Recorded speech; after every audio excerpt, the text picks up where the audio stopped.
सोचिए, आप एक वेकेशन पर जाएं और अगली सुबह उठते ही आपको पता चले कि आप पूरी दुनिया से कट चुके हैं। आपके सामने एक ऐसी दीवार है जिसे आप देख नहीं सकते लेकिन पार भी नहीं कर सकते। आज हम बात करेंगे 2012 की ऑस्ट्रियाई जर्मन मास्टरपीस द वॉल की। ये कहानी सिर्फ एक औरत की नहीं बल्कि इंसान की सर्वाइवल इंस्टिंक्ट और बेइंतहा अकेलेपन की है।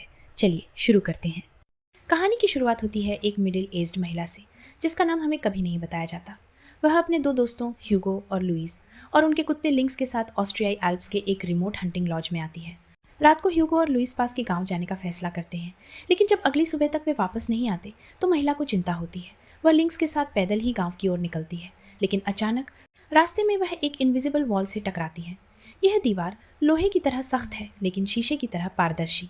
वह हर तरफ से रास्ता ढूंढने की कोशिश करती है, लेकिन वह दीवार मीलों तक फैली हुई है। वह एक पास के फार्म हाउस को देखती है जहां एक कपल बैठा है, लेकिन वे पूरी तरह स्थिर हैं, मानो वक्त ठहर गया हो। वो समझ जाती है कि दीवार के उस पार की दुनिया खत्म हो चुकी है। महिला वापस लॉज लौटती है, बेहद डरी हुई और निराश। वह ह्यूगो की कार से दीवार को तोड़ने की कोशिश करती है, लेकिन कार टकराकर रुक जाती है। अब उसके पास सिर्फ एक रास्ता है, सर्वाइवल। तभी उसे एक गाय मिलती है जो भटक कर वहां आ गई है। वह उसका नाम बेला रखती है। यह गाय उसके लिए एक आशीर्वाद है क्योंकि वह उसे दूध देती है, लेकिन उसकी देखभाल करना एक बड़ी जिम्मेदारी भी है। वह धीरे धीरे आलू बोना और शिकार करना सीखती है। उसके पास एक बिल्ली भी आ जाती है। वह अपने अकेलेपन को कम करने के लिए एक कैलेंडर मेंटेन करती है ताकि वह समय का हिसाब रख सके। वो कहती है कि कुत्ता लिंक्स इस तबाही भरी दुनिया में उसका एकमात्र इमोशनल सहारा है। जैसे जैसे मौसम बदलता है, महिला का स्वभाव भी बदलने लगता है। गर्मियों में वह ऊंचे पहाड़ों के चरागाहों में चली जाती है। वहाँ की सुंदरता उसे एक अजीब सी शांति देती है।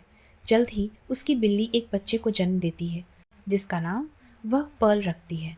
गाय बेला भी एक बछड़े को जन्म देती है, लेकिन कुदरत जितनी सुंदर है उतनी ही क्रूर भी। एक तूफान के दौरान सफ़ेद बिल्ली पर्ल की मौत हो जाती है। यह महिला के लिए एक बड़ा सदमा है। वह 5 नवंबर को अपनी रिपोर्ट लिखना शुरू करती है, उन बचे हुए कागजों पर जो उसने लॉज में पाए थे। वह यह सब इसलिए लिख रही है ताकि वह अपना मानसिक संतुलन बनाए रख सके। 2 साल बीत जाते हैं। अब वह महिला वैसी नहीं रही जैसी वह पहले थी। वह कहती है कि उसके दिमाग में किसी ने घड़ी रोक दी है। वो अब जानवरों की तरह सोचने लगी है। उसे अब इंसानी समाज की कमी महसूस नहीं होती। वो अपने अतीत को भूलने लगी है। एक दिन वह एक सफ़ेद कौवा देखती है जो बाकी कौवों से अलग है और अकेला है। उसे लगता है कि वह खुद भी उस सफ़ेद कौवे की तरह है, दुनिया से अलग और बिल्कुल अकेली। तीसरे साल की गर्मियों में एक ऐसी घटना होती है जो सब कुछ बदल देती है। जब वह और लिंक्स चरागाह से लौट रहे होते हैं तो वह एक अजनबी इंसान को देखती है। वह आदमी बेला के बछड़े को कुल्हाड़ी से मार रहा होता है। लिंक्स उसे रोकने के लिए दौड़ता है, लेकिन वह आदमी उस वफादार कुत्ते को भी मार डालता है। महिला गुस्से में अपनी राइफल उठाती है और उस अजनबी को गोली मार देती है। वो आदमी कौन था? वो दीवार के अंदर कैसे आया? फिल्म इसका जवाब नहीं देती क्योंकि वह आदमी सिर्फ विनाश का प्रतीक है। महिला उस आदमी की लाश को एक चट्टान से नीचे फेंक देती है, लेकिन अपने सबसे प्यारे दोस्त लिंक्स को एक सम्मानजनक विदाई देती है और उसे दफना देती है। लिंक्स के बिना महिला बहुत अकेली है। उसके पास लिखने के लिए आखिरी कागज बचा है। 25 फरवरी को वह अपनी रिपोर्ट खत्म करती है। वो कहती है कि गाय बेला अब भी उसके साथ है और शायद अब उसे किसी और चीज़ की ज़रूरत नहीं है। फिल्म एक ओपन एंडिंग पर खत्म होती है। क्या वह कभी वहाँ से निकलेगी? शायद नहीं, लेकिन उस दीवार के अंदर जीना सीख लिया है। तो दोस्तों, आखिर में सवाल वही रहता है, ये दीवार क्या थी? क्या ये कोई साइंटिफिक एक्सपेरिमेंट था या एलियंस का हमला, या फिर ये सिर्फ उस महिला के दिमाग की एक उपज?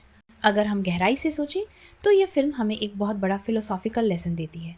कई थ्योरी कहती हैं कि यह दीवार असल में आइसोलेशन और डिप्रेशन का प्रतीक है।